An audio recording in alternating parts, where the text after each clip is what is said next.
Co takiego łączy Yujiego i Sukune? Czy są oni ze sobą spokrewnieni? Czemu wyglądają tak podobnie? Co Sukuna miał na myśli, mówiąc, że Yuji jest z tamtych czasów? Dlaczego Król Klątw tak nienawidzi Itadoriego? Dzisiaj zapraszam was na teorię, która może odpowiedzieć na te wszystkie pytania. Teorię, która głosi, jakoby Yuji miał być bratem Sukuny.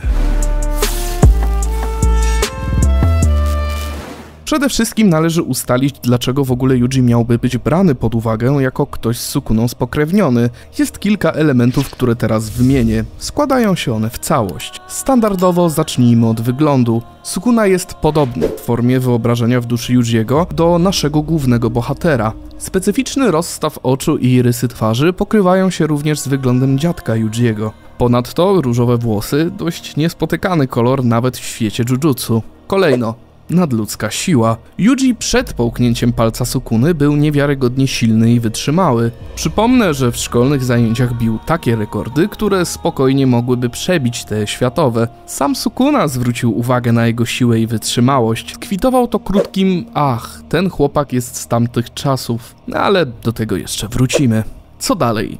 Yuji potrafił kontrolować Sukunę, niezależnie od ilości zeżartych palców. Nie mamy tutaj za wiele do porównania, ale przykładowo Fushiguro, który nie jest byle jakim czarownikiem jujutsu, lekko mówiąc, nie miał praktycznie żadnych szans w okiełznaniu Sukuny, który go przejął i robił co tylko chciał.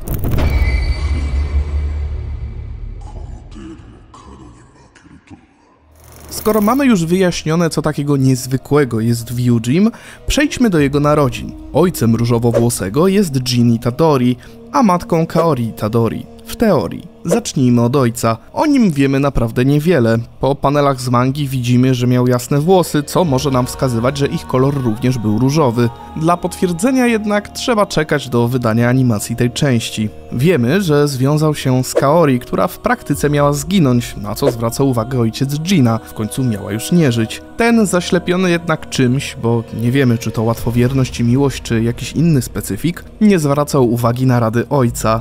My widzimy, że w tej scenie w ciele Itadori siedział już Kenjaku. Nie wiemy, czy stało się to przed spłodzeniem Yujiego, po nim, czy po jego narodzinach. Jeśli opcja pierwsza, to Kenny się naprawdę poświęcił dla swojego planu. Ale czym był ten plan? Kenjaku musiał stworzyć idealne naczynie dla Sukuny. To tłumaczyłoby w zasadzie wytrzymałość i siłę Yujiego, jak i możliwości kontroli. Pytanie tylko, skąd takie cechy uzyskał.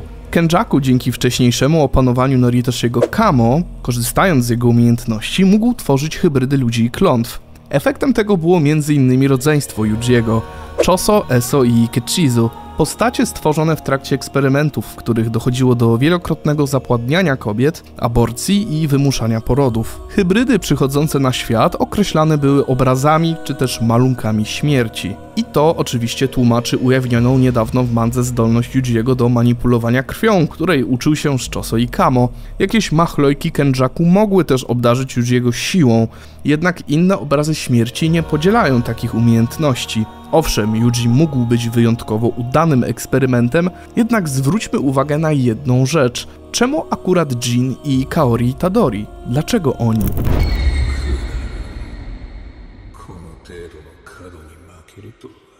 Kenjaku mógł w teorii uzyskać DNA Sukuny z zaginionego palca, w końcu zostało ich odnalezione jedynie 19 z 20. Z ostatnich chapterów mangi wiemy, że Sukuna podejrzewa, jakoby 20 palec został użyty przez Jutę, dzięki czemu ten nauczył się Dismantle and Cleave. To jednak tylko domysł Sukuny. Nie wiemy, jak naprawdę to wyglądało, ale nawet jeśli przyjmiemy, że Kenny skorzystał z palca, to jednak wciąż nie rozwiązuje nam pytania, dlaczego akurat rodzina Itadori. Kaori miała umiejętność antygrawitacji, która mogła się przydać Kenjaku, ale po co wtedy Jin? Tutaj pojawia się klucz teorii, jakoby rodzina Itadorich była rodowodem spokrewnionym z Sukuną. To właśnie dlatego wygląd dziadka Yujiego przywodzi nam na myśl Sukunę. I tutaj hotshot, to spokrewnienie odnosi się do tego, że Itadori to rodzina brata bliźniaka Sukuny.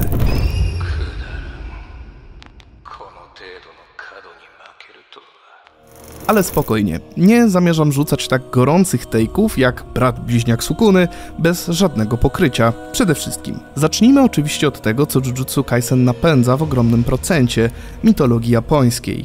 Sukuna ma dwie twarze. Sukuna sam w sobie, w folklorze i mitologii, określany jest jako demon o dwóch twarzach. Co więcej, tę postać powiązuje się też z symboliką rodzeństwa, dokładniej bliźniaków. Tutaj można też nawiązać do legendy o Yamato Takeru, księciu, który zgładził swojego starszego brata. Czytając o tej legendzie znalazłem też ciekawą wzmiankę. Książę w trakcie wygnania spotkał się z ciotką, która ofiarowała mu święty miecz o nazwie Kusanagi no Tsurugi. To przywiodło mi na myśl Taima no Tsurugi, miecz eksterminacji, który dzierżył nie kto inny jak Mahoraga. Mahoraga będący oczkiem w głowie Sukuny.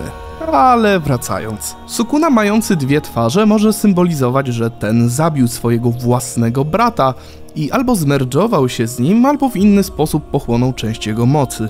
Ba, nawet jego główna technika oparta jest na systemie połowicznym. Mamy Dismantle and Cleave. Możliwe, że połowa z tego leżała w mocy Sukuny, np. Dismantle, a druga część w mocy jego hipotetycznego brata, Cleave. Sukuna ma nie tylko drugą twarz, ma też dwie pary rąk i drugie usta.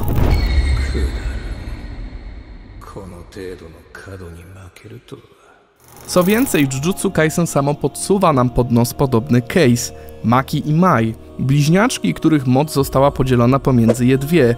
Dopiero po śmierci Mai, Maki zyskała ją w całości, stając się potężną istotą. Na tyle potężną, że Sukuna porównywał ich potyczkę do walki z Mahoragą. Ogólnie starcie z Maki bardzo, ale to bardzo narobiło mu radości. Nie wydaje mi się, żeby przedstawienie całego case'u bliźniaków w Jujutsu Kaisen, tego jak wpływają, że są uważani za zły omen, i podanie za przykład Maki i Mai było po prostu przypadkiem i częścią kreowania świata przedstawionego przez Gege. To nie jest na tyle długa seria, aby elementy tego typu platane były od tak przez autora, rozbudowując świat, który w teorii niedługo powinien się skończyć. Filozofia Króla Klątw też odgrywa tutaj naprawdę sporo. Przede wszystkim to mocny indywidualizm i skupienie się na swojej osobie. Niczego nie rozpatruje w dwóch wariantach. Zawsze liczy się to, co podoba się jemu albo go denerwuje. Symbolika tej jedności, jego odcięcia się od świata i więzów, tym bardziej przywodzi na myśl pozbycie się tej drugiej części, która wiązała go z ziemią. Pozbycie się jej i przejęcie jej, czytaj przejęcie jego brata.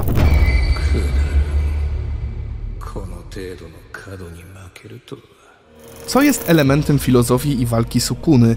Bycie najpotężniejszym na świecie, zgładzenie każdego, kogo tylko Sukuna chce i uzyskanie nieśmiertelności, czyli on sam nieśmiertelny.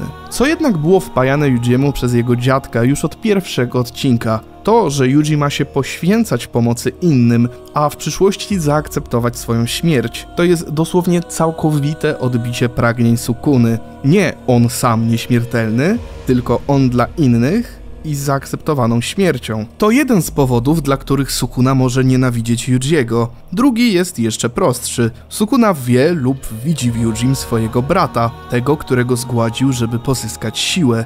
Jego obecność obok Sukuny pokazuje mu, że jednak nie wszystko, czego Sukuna chce, może zostać zrealizowane. Nieważne, czy Yuji został stworzony przez Keniego na podobieństwo brata Króla Klątw, czy dosłownie został odtworzony jako on, powodem mógł być też fakt, że nikt inny poza krewnymi Sukuny nie byłby w stanie służyć jako pojemnik na niego. Wróćmy też do tego, o czym mówiłem, czyli Sukuna wspominający, że przecież Yuji jest z tamtych czasów. Oczywistym jest, że nie chodzi mu o te paręnaście lat wstecz, kiedy Yuji dopiero się narodził. Zakładamy, że Sukuna mówiąc to odwołuje się do swoich czasów, w których zawarł pakt z Kenjaku. Kenjaku nie zaczął raczej już wtedy pracować nad projektem Yujiego.